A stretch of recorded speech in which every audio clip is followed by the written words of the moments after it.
היי, אני פה בבודפסט, ברוז'ה 48.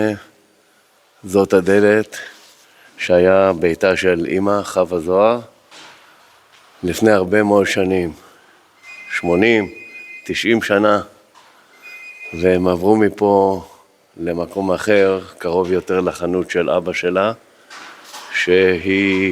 שהוא יהיה קרוב לעבודה יותר.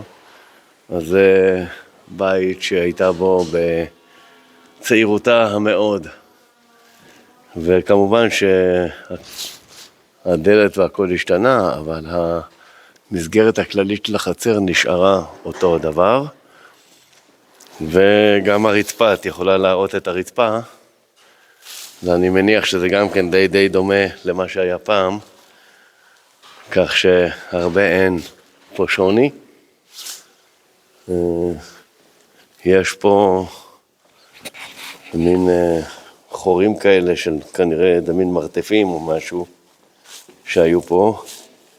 לא נברנו בנבחי המקום, אבל זה השער. אני עכשיו הולך לכיוון השער, ובשער אנחנו נראה את הכניסה.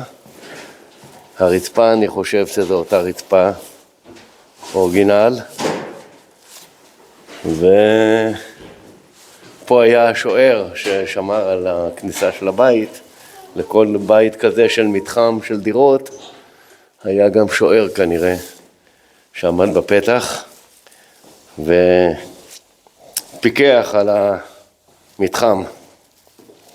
אז זהו, זה פה המקום, זאת הדלת, וככה הייתה הכניסה, קיץ חורף, שלג שמש, יופי.